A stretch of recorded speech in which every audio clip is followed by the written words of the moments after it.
138 pounds coming up. We're going to the AAA mat. It's John Hughes against Johnny Scott.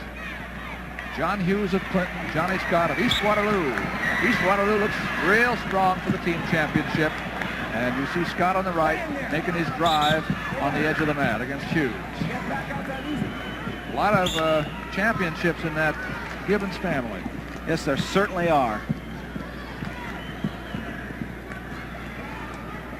Now you see Scott in the dark uniform. The 1A match up in the corner is between Mark Sexton of Rockwell City and Jack Barron of the Iowa School for the Deaf in Council Bluffs. And the AA match is between Jeff Clutter of Winterset and Alan Sigmund of Alabama, North Polk. We'll be watching those as we go. In our 3A match, you're going to see John Scott, who's only a sophomore, try to get into the upper body position if he can. He prefers to throw, and he'll try to get in there, and I'm sure that Hughes is going to try to keep him out of that position by having the low-level attack if he can get that. Hughes went in from too far out. Scott has head and arm control on the top. He'd like to make something out of it, a shock or spin around here somehow. Well, they're kind of locked up right now without real chance. And there it is. As soon as he releases, he's got that chance to spin in there for the takedown. And that's 2 for Scott. He leads 2-0. Jack Barron over in single A is already ahead 6-0. That's opening up in a hurry, isn't it? That is. There's the escape, 2-1 now. Scott over Hughes. So Hughes will try to get this low level on him if he can. He's going to try to come into him as much low as he can to keep Scott from having a chance to get his hips in underneath him so he can throw. Here he's got him caved in. He's down on the mat. He just hasn't quite gained control yet. Take down, there's 2. There it is. It's called, so it's 4-1. Clutter leads at AA 4-2 over Sigmund already. No, it really only goes 3-2 right there. Scott had the first takedown. Right. So now he's got the escape, so that makes the score go 3-3. 3-3. 138 pounds, AAA division. Hughes of Clinton, 30-0. Johnny Scott of Waterloo East, 27-0-1. Now, John Hughes was a runner-up in state last year at 145. And at 145, he weighed in the districts at 138.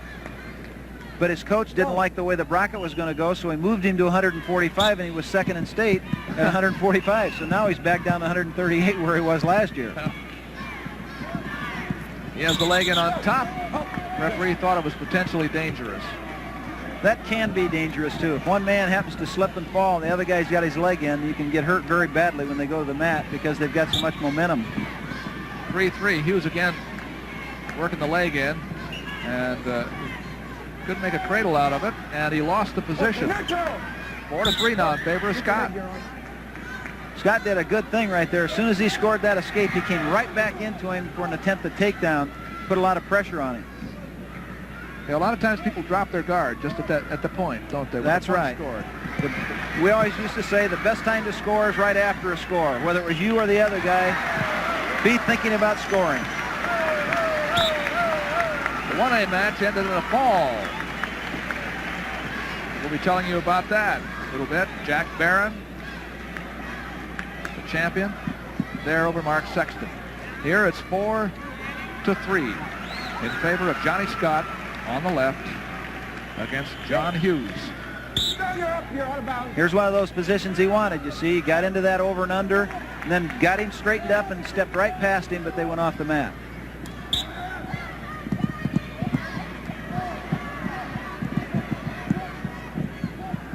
No score here yet. 4-3. Scott still leading with about a minute left to go in the second period. And Scott is the aggressor here too. He's putting the pressure on Hughes. Well, Hughes made the shot, but Scott stopped him and then came right back into him.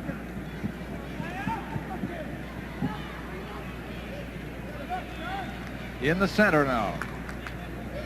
So what Scott wants to do in this position is he wants to get underneath the arms so that Hughes can't come into him low. Now Hughes got in on that single, but Scott got his foot back down on the ground. Now he's trying to slide on past him, but Hughes got across to a double before he worked. Hughes makes the takedown. It's 5-4. This is back and forth all the way. 2-1 one way, 3-2 the other. Now 5-4. Now he's almost got a switch off of the legs. He almost got in behind him, so he gave him a reversal.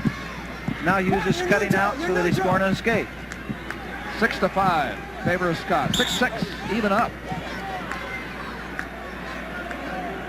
And we have an injury timeout here for Johnny Scott, Waterloo East.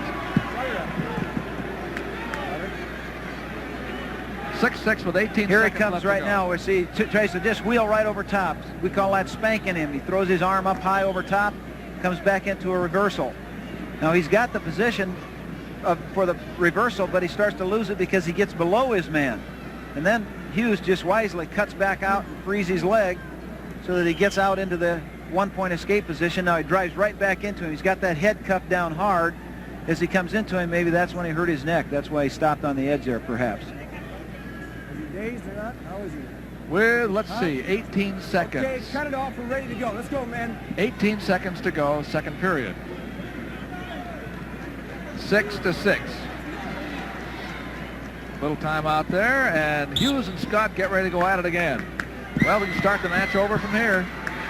In effect, that's what's going to happen. They're tied 6-6. Not much time left in the second period. Now he's in deep, but he didn't change the angle.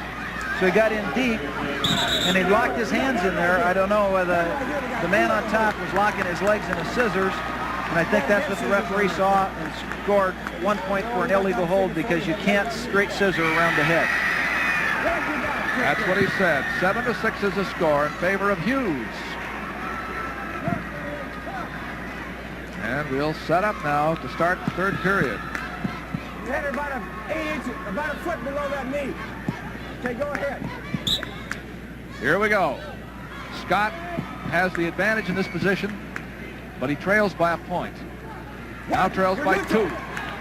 8-6 Hughes. It puts the pressure on him to get on the offense. Down by 2. I think what he has to do now is try to make Hughes wrestle his way. Of course, John Hughes would be wise. Keep up the offense just as he has, with his low level attack. Staying at long range from each other here. Hughes looks as if he's Let's keep working. Let's keep working, man. willing to counter.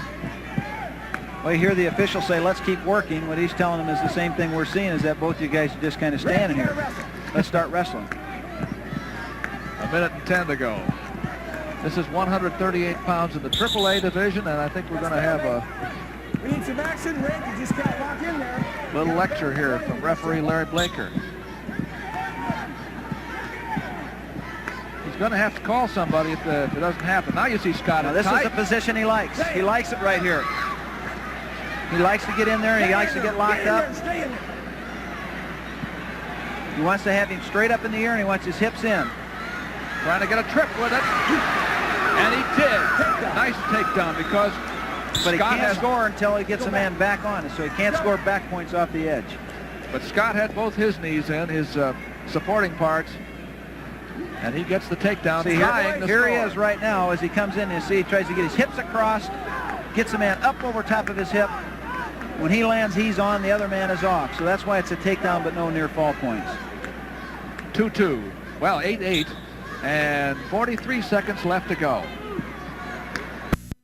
2-2. Well, 8-8, and 43 seconds left to go.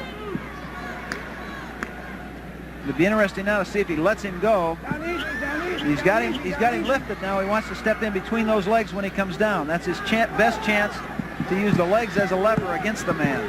Try to turn him over to his back. Now, Scott trying to put Hughes on his back. But he almost lost the position. He had the leg in. 8-8 is still the score, and Hughes can win by getting out. Well, he's almost got that. I'm sure he's there.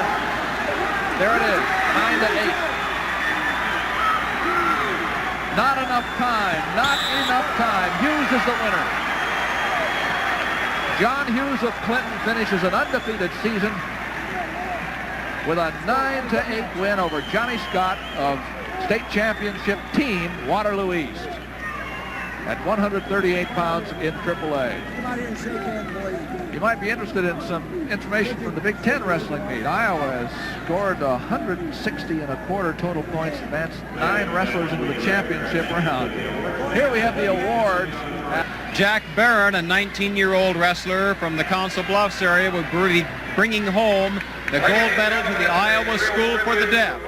He was a champion. To recall, I told you earlier that he was a champion 2 years ago at 119 pounds. He placed third at 126 in 1981, and tonight he won his second championship, this time at 138 pounds. He did it in convincing fashion, piled up 6 points in the first period, and then 24 seconds into the second period, he scored a fall over Mark Sexton of Rockwell City. So Jack Barron, with a fall at 224, is the new champion at 138 in 1A. Dick? All right, we have a new state champion at 138 class 2A competition as Jeff Clutter of Winterset. Last year was a qualifier. This year, a state champion as he pinned Alan Sigmund of Alaman North Polk in 4 minutes 54 seconds. It was a tough struggle, but Clutter was not to be denied. Tonight, his name goes in the record books.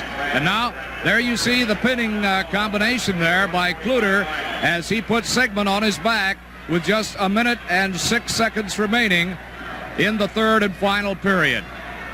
And back to you, Doug. Thank you, Dick Trotter and Dean Borg. We have one more